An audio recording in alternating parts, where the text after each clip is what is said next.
Marina pressed her back against the chipped wallpaper, the fragrant scent of lilac air freshener clashing with the tang of old cigarette smoke lingering in her cramped apartment.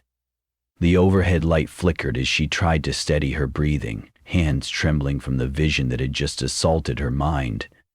She'd known it was coming, a faint echo of warnings whispered to her in dreams, in fleeting glimpses seen from the corners of her eyes. As a psychic, she was used to receiving insights about everyday matters, lost earrings, secret crushes, but in recent months her visions had grown darker, suffused with a sense of impending doom that felt impossible to dismiss as mere illusions. The voice in her head repeated the same cryptic message, "It's beginning." She tried to brush off the weight of this premonition, forcing herself upright to close the curtains. The city lights outside offered no comfort. Neon signs dripped with false promise. Sirens on the street below sang lullabies of chaos. Her phone, nearly out of battery, sat on the coffee table. She needed to call someone, anyone to ground herself, but she didn't know what she'd even say. Perhaps her closest friend Dmitri would listen. They hadn't spoken in a while, but he had always treated her with patient compassion. Then again, she doubted even Dmitri could handle the magnitude of her new revelations. A wave of dread spiked through her, like an eerie pulse echoing in her veins. While she tried to maintain a placid exterior, the same question burned hot and insistent in her mind. How could she explain that her psychic visions didn't just hint at some trivial heartbreak or a missed job opportunity? They spoke of an unstoppable catastrophe, an invisible force etching closer with each passing day, creeping just beneath ordinary life, ready to burst free. And it wasn't just that she sensed it, she knew it. Marina had discovered her abilities at the age of 15. During a family vacation to a secluded cabin in northern Maine, she had abruptly woken from a deep sleep, shaking her parents by the shoulders and warning them about danger on the road. Her father tried to reassure her that her nightmares were just that, dreams brought on by the eerie tapestry of pine trees and hushed forest nights. Hours later, a huge rock slide crushed their SUV. They were spared because they'd chosen to stay in the cabin that afternoon, unnerved by Marina's frantic pleas. From that moment, any illusions of a normal life faded. Instead of high school dances and carefree summer days, Marina found herself tormented by hazy visions, spectral shapes flickering at the edges of her mind. She tried to confide in friends, but they withdrew, labeling her strange or attention-seeking. Her mother offered unconditional support, but her father remained fearful. It was as though her abilities underscored some primal dread in him, a fear that the world was darker, more precarious than he wanted to believe. When she turned 19, the visions intensified, accompanied by faint echoes of words she didn't fully comprehend. Whispers through walls matured into hallucinations so vivid she would jolt awake, uncertain of which realm she occupied. She sought therapy, tried medication, but the visions only crystallized. Eventually, she accepted her life as best as she could. She found a small, half-respectable living doing personal readings, drawing just enough clients to keep her afloat. The details of their futures arrived to her like glimpses through a fog, mostly minor anxieties and the occasional success story. It was a solemn existence, but at least she felt she had some purpose, until the first red-tinged dream arrived 6 months ago, heralding the sense that something big was stirring. She reached for the cold mug of tea on her coffee table, took a sip, and nearly gagged on the stale bitterness. The faint ring of the phone jolted her from her dark musings. Her eyes darted to the screen, an unknown number. Normally she might let it go to voicemail, but intuition tugged at her. Against her better judgment, she answered. A raspy voice greeted her, so low she could barely discern its timbre. "Marina, I need your help." The tone reminded her of old recordings, scratchy, distant. "I was referred by a mutual friend," the stranger continued, "that you specialize in visions, warnings." Marina swallowed, her throat suddenly dry. "Who is this?" A pause, then, "Call me Owen." Another silence followed, drawn out like a chord sustained beyond reason. "I don't know if you can help, but I've been experiencing these nightmares. Or maybe they're not nightmares. I see things, terrible things." Her heart hammered with curious alarm. She didn't usually handle calls with someone so clearly unbalanced, particularly at this hour. Yet she found herself empathizing with his wavering voice, the suffocating sense of dread that mirrored her own. "How did you get my number?" "A bartender named Dmitri said you might be the only one to understand," Owen replied. Marina sank onto the couch, pressing a palm to her forehead, wondering what Dmitri had told this man. She was upset that her private number had been shared, but also strangely relieved that she wasn't the only one grappling with these dark visions. "What do you see, Owen?" "Nothing specific. It's more like a feeling, a shadow across my life, intensifying by the day. I see fractures in reality, cracks in the sidewalk that seem to pulse, threatening to swallow me whole. The sense that everything is about to collapse." She murmured a couple of soothing words, though the hair on her arms was standing on end. It was too close to what she had been experiencing. "I'll meet with you," she said, ignoring the litany of rational reasons why this was a bad idea. They met at a small cafe near Marina's apartment the following afternoon. Though the sun was bright, the day felt smudged with a muted gloom. A thick tension clung to the air as if the city itself was bracing. She spotted a man fiddling with a paper cup in the far corner. He was lanky, shoulders hunched, eyes red-rimmed. If stress had a face, it would look like Owen. He lifted his gaze the moment she entered, as though he'd sensed her presence. Though he appeared exhausted, his eyes flickered with relief. She joined him at the table, scanning the deserted cafe. No other patrons this early meant no eavesdroppers. "Thank you for coming," he said, voice quavering. "I wasn't sure you would." Marina nodded, feeling an indescribable heaviness in the air around him, akin to stepping into a freezing basement. "Tell me about these nightmares." He stared into his coffee. "They started a month ago, maybe longer. At first it was a small thing, a single dream about chaos in the streets, emergency sirens, buildings crumbling. Then they started happening during the day. I'd see flashes of terror, people battered or vanishing, darkness blotting out the sky, and always this sense that it was unstoppable." He pressed his palms against his temple. "Am I losing my mind?" Her skin prickled. "No, you're not," she whispered. It was the same dread that had gripped her for the last 6 months, each vision intensifying, overshadowing her once manageable predictions. "I can't explain it fully, but there's something building. The future feels uncertain." She reached across, gently resting a hand on his wrist. "You're not alone in seeing it." Owen's sigh was equal parts relief and terror. "So it's real?" Marina swallowed. "I'm afraid so." That afternoon, she accompanied Owen to his apartment to do a reading. She felt her chest tighten at the threshold of his dilapidated building, a sense of invisible watchers peering from the peeling walls.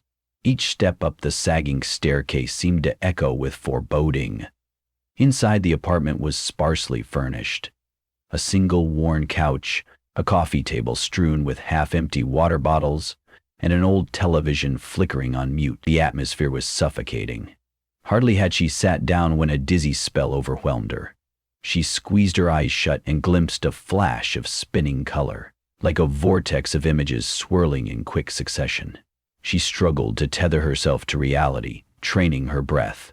"I'm going to do a brief reading," she managed, trying to calm the clamor in her head. She closed her eyes again, letting her thousand subtle impressions dance through her conscience. At first, there was only swirling mist, but then the scene sharpened. She saw a colossal wave of blackness rolling toward a faintly lit horizon. Indistinct silhouettes streamed out from the wave, shapes that flickered and faded, leaving behind the echoing sounds of sobbing and shrieks. Her breath hitched. Beneath it all, she heard her own voice, though it echoed from a distance. "It's happening. You can't stop it," she snapped back, nearly toppling forward. A bead of cold sweat trickled down her temple. Owen steadied her, his eyes wide with alarm. "What did you see?" he asked. Marina pressed the heels of her palms into her forehead. "Darkness," she whispered, "a wave of destruction that felt unstoppable, like a massive swell about to crash." She didn't mention the haunting specters or the twisted choral cries. Better not to plunge him into further panic. "What do we do?" Owen asked, a tremor in his voice. Her breath trembled as she answered. I don't know. In the following days, the prophecies began to manifest in terrifying little ways. Marina saw examples of it everywhere if she dared to look. An unprecedented power outage engulfed half the city one evening, leaving entire neighborhoods cast in gloom. Unusual flocks of crows appeared on window ledges and street corners, cawing loud enough to pierce the mind. Reports on the news featured an undercurrent of anxiety freak weather phenomena, sudden sinkholes opening up across highways without explanation. Marina's nightmares became nightly events. She woke drenched in sweat, her voice raw as if she'd been screaming. Shapes of malicious intent slithered across her consciousness, but no matter how intently she tried to glean something more concrete, the visions remained hazy, like half-programmed illusions. Her only solace came from her occasional phone calls with Owen. They checked in on each other, a pair of strangers bound by shared terror, clinging to the hope that if they dissected the visions enough, they'd discover a lifeline. But with each day, tension mounted. One ominous morning, Marina ventured out to buy groceries. She tried to shove aside the gloom and maintain ordinary routines.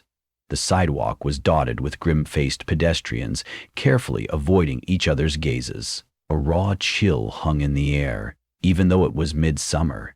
As she exited the store, she caught sight of Dmitri across the street, leaning against the brick wall of a closed-down bookstore. She jogged over, calling his name. He startled, turning swiftly. His expression brightened, but only briefly. "Marina," he greeted with a nervous smile. "It's been a while," she frowned. "So you sent Owen to me?" Dimitri's face fell. "He came to my bar. He seemed desperate. He said he'd been kicked out of several psychic shops for scaring away their customers with paranoid talk. I thought of you. I know I should have asked first, but—" She sighed, deciding not to chastise him. "Have you been feeling it too, that sense of dread? Or is it just me and Owen?" He nodded, though hesitantly. "People are acting strange. My regulars are more on edge. Fights break out over nothing. Last night, the street lamps outside the bar flickered like crazy, then burst. Glass everywhere. Nobody can explain it." Marina looked at him with dawning worry. "I'm beginning to think we need to do something. It's not going away. It's getting worse." Dmitri exhaled, burying his hands in his pockets. "What can we do against fate?" She wished she had a reassuring answer, a plan or a solution that would anchor them. Instead, she patted his arm and told him to keep in touch, then continued down the sidewalk, the question echoing in her mind. That night, Marina decided it was time to probe the visions more deeply. She prepared her living room with the same solemnity of performing a ritual. She dimmed the lights, arranged candles in a semicircle, and sat cross-legged on the rug, trying to calm the roiling sea in her mind. A technique she'd learned from a mentor many years ago, slipped just far enough into the veil of subconscious to see what lurks behind. At first, all she sensed was static, like a radio between stations. Then flickers began. She heard a choir of anguished wails, felt the earth quake beneath her feet. Suddenly, flashes of recent catastrophes flicked across her inner vision. A collapsing bridge, floods, fires. Strangled voices repeating menacing words. "You can't avert destiny." She pushed deeper, determined. She saw a swirl of shadow, then it parted. Through the swirling darkness, she observed a gaping crack in the ground. From its depths emerged vile shapes, ephemeral silhouettes. Her breath caught in her throat, dread sinking like lead in her stomach. Then the vision shifted abruptly. She found herself standing on her balcony, looking at the night sky until it turned bone white, the outlines of buildings dissolving into nothingness. The next instant she was back in her living room, arms flailing for balance. She gasped, eyes flying open, heart pounding. The phrase repeated in her mind, "You can't avert destiny." But was it truly destiny?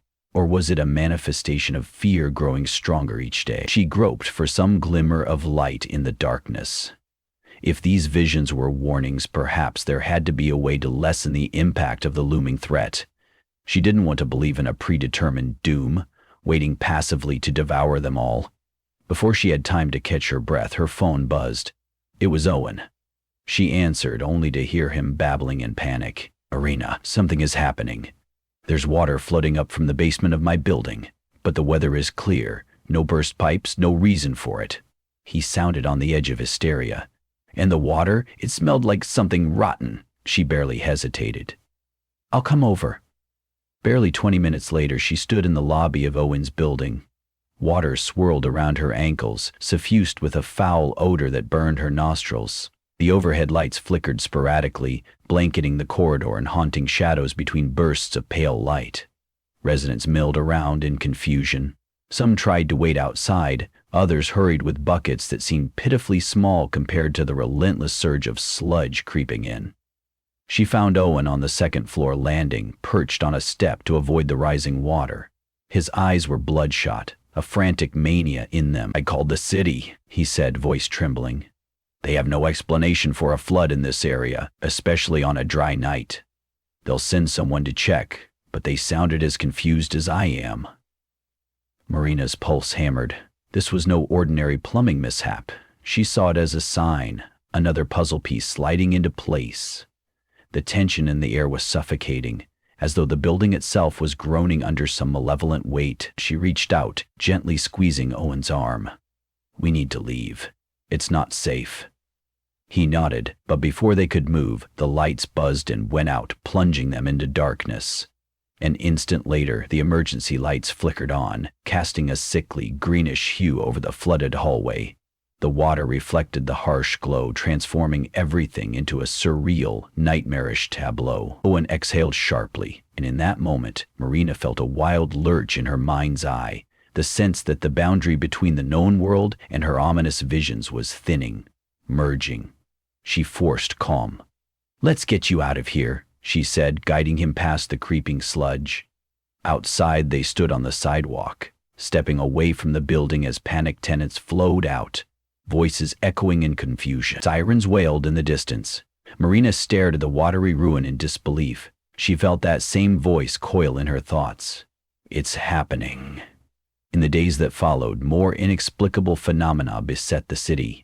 Angry fissures snaked across roadways, swallowing cars. A local reservoir dried up overnight, leaving thousands baffled. The daily news cycle devolved into urgent broadcasts about unprecedented disasters across the country, and indeed across the globe. People whispered about curses, others about climate anomalies, while certain doomsayers prowled the streets with signboards proclaiming, "The end is here." Marina found it increasingly difficult to breathe, weighed down by the inevitability of it all.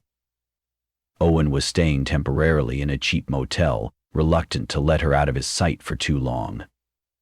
Dmitri, too, was on edge. They'd hold small gatherings in the back of his shuttered bar, discussing possible ways to stay safe, but none had solutions for phenomena this large. One evening, as they huddled behind the bar's counter, power flickered on and off in rhythmic pulses. Marina stared at the overhead lamp, unwavering in her grim determination to find any thread of hope. She closed her eyes. She reached out with her inner sense, just like she'd done so many times for her clients, but now with an urgent, desperate need. Even in her mind, she sensed chaos. It was like the universe was unraveling, threads of reality fraying in frantic disarray. Then, within that swirl, she sensed a faint glimmer, similar to seeing a lone star in a clouded night sky. She latched onto it, straining for clarity. Slowly, the glimmer manifested into a shape. A candle unlit, resting in the palm of a statue's hand.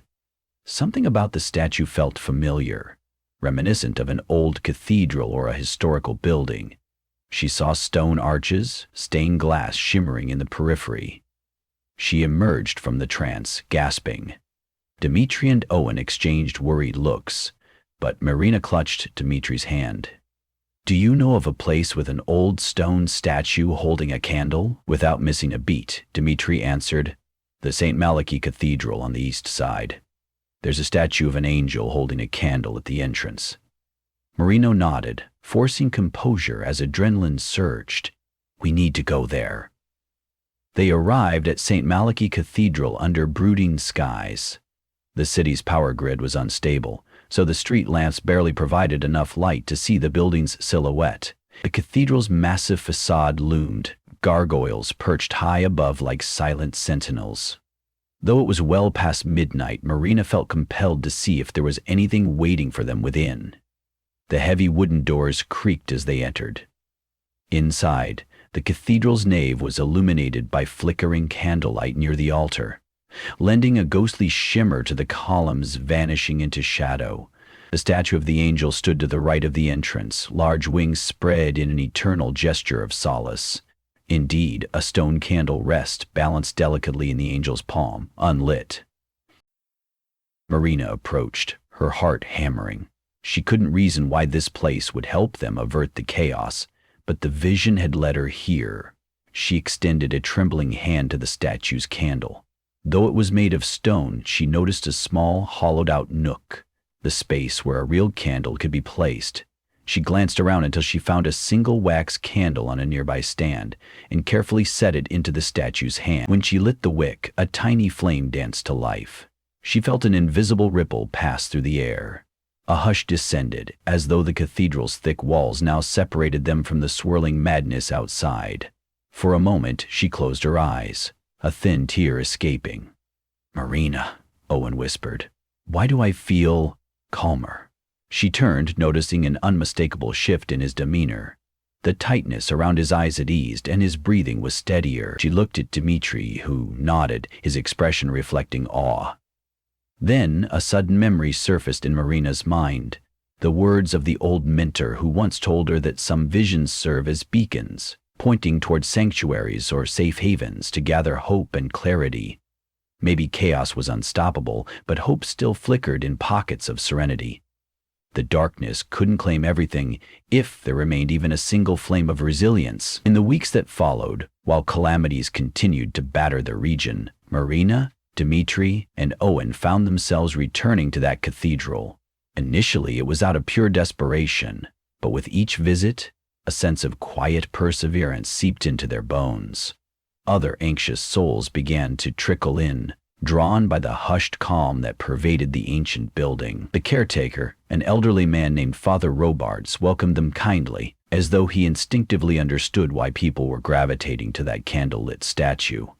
Though the world outside teetered on the brink, floods, fires, sinkholes multiplying within those walls, folks discovered a momentary reprieve, time to catch their breath and lend each other comfort. Marina's visions retained their intensity, but she found that when she left the cathedral, she gained an extra layer of resolve. She, Owen, and Dmitri began to organize volunteer efforts, distributing blankets and water, guiding families to safety when rumors of the next sinkhole or blackout emerged. The unstoppable wave of doom remained ever present, but so did the resilience kindled in these pockets of solidarity. The faint glimmer of hope continued to push back against the gloom. While she would be lying if she said the world wasn't changing in irrevocable ways, the transformation wasn't one of sheer destruction. It unveiled a possibility for unity. To outsiders, the disasters seemed haphazard, random, mystical curses with no rhyme or reason. For Marina, Dmitri, and Owen, those tragedies were the manifestation of the psychic predictions that had plagued Marina for so long, building into unstoppable momentum. But now, they were no longer alone in facing the surge. They had chosen to bear it as a collective, forging connections in the midst of chaos. And though Marina continued to feel fear coil in her gut each time she passed a collapsed street or heard panicked voices on the news, she also felt a stubborn spark inside her. Because the future had never been guaranteed, nor was it irrevocably doomed. Something new was being written, and it involved those who, instead of surrendering, gathered around a single candle's flame in a silent cathedral, forging a flickering promise that if they held on to one another, fate itself could be reshaped. She closed her eyes in the quiet shadows of St. Malachy one final time, letting the hush settle over her trembling heart. If doom's darkness persisted, so did the capacity for hope. That truth coursed through her, pulsing stronger than any terrified whisper ever had. As the candle flame danced, it carried with it the collective will of those who refused to be consumed. Even in prophetic darkness, a gentle flicker of light kept shining, offering faith in an uncertain tomorrow.